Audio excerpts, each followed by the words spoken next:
pekerjanya setiap tahun 1.155 orang lebih. Nah, pengangguran yang bekerja itu 1,071, berarti di sini ada space, yaitu kurang lebih pengangguran di angka 84.045 orang.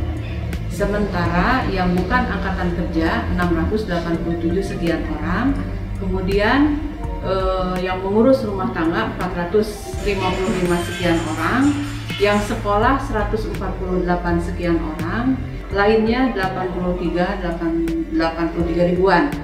Nah, untuk tingkat pengangguran terbuka menurut data BPS, karena kita tidak bisa mengeluarkan data pengangguran yang dikaji oleh Dinas Tenaga Kerja dan Transmigrasi, tapi itu harus berdasarkan dari data dari BPS ya. Menurut data BPS tahun 2019, tahun 2018 itu di bulan Agustus, kita menghitung di Agustus sampai Agustus. Jadi di 2018 bulan Agustus itu tingkat pengangguran di Kabupaten Garut 7,07%. Kemudian tahun 2019 itu meningkat menjadi 7,28%. Kemudian tahun 2020 meningkat lagi menjadi 8,98%. Ini dikarenakan di 2020 ini kita sudah ketahui bersama bahwa pandemi COVID ini sangat berpengaruh terhadap dunia ketenaga kerjaan dan transmigrasi tentu pula.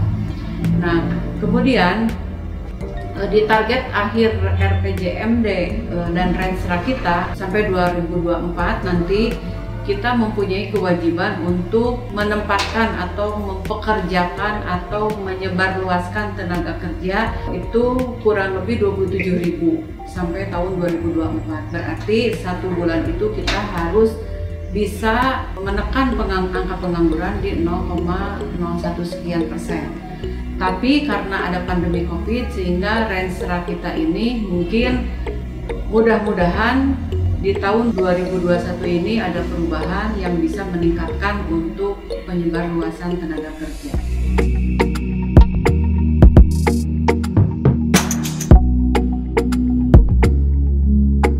Untuk mengatasi angka pengangguran ini, kami ada beberapa kegiatan yang menunjang untuk menekan angka pengangguran melalui satu penyebaran informasi tenaga kerja atau job fair yang biasa mungkin sudah biasa kita kalau tidak ada pandemi ini setahun sekali kita laksanakan job fair di mana beberapa perusahaan yang memang membutuhkan tenaga kerja kita undang, kita semacam pameran untuk menyebarluaskan informasi tenaga kerja.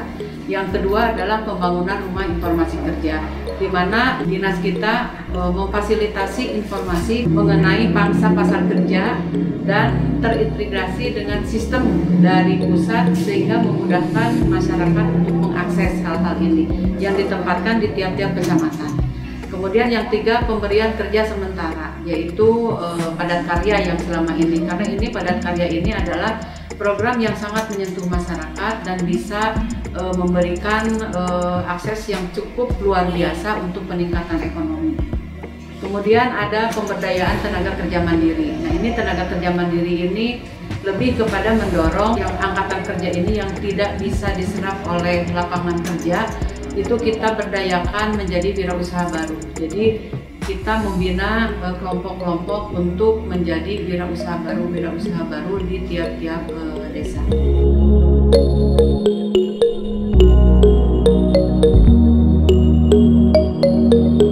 Alhamdulillah di Dinas Tenaga Kerja kita memang sudah berbasis IT ya.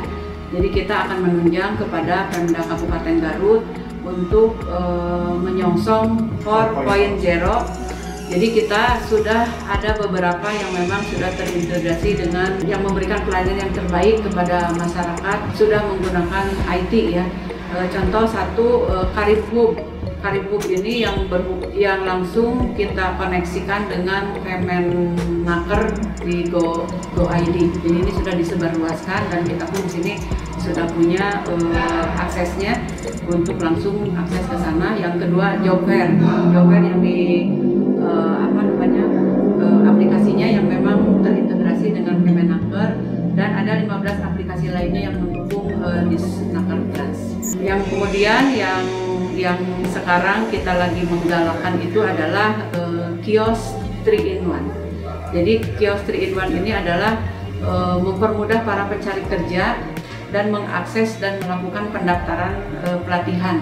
Jadi pelatihan-pelatihan ini tidak lagi kita harus mencari informasi dengan informasi offline, tapi kita sudah kepada online. Jadi mereka yang butuh untuk meningkatkan skillnya, dia butuh misalkan untuk meningkatkan skillnya itu pelatihan apa saja yang ada di kios 3-in-1 ini yang sudah terhubung dengan aplikasi di Kemenaker.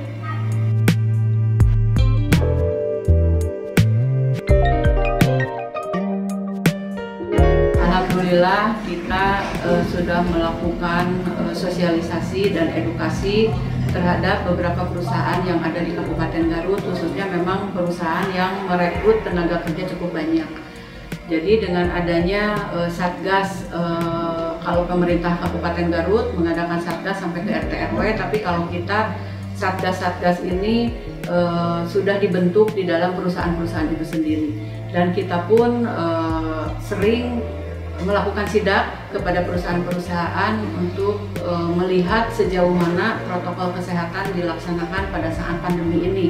Alhamdulillah kalau perusahaan-perusahaan itu cukup aware ya terhadap terhadap tenaga kerjanya, sehingga mereka juga dari mulai pintu gerbang sampai dengan mereka masuk di dalam melakukan aktivitasnya di dalam pabrik itu memang sudah menjalani protokol kesehatan.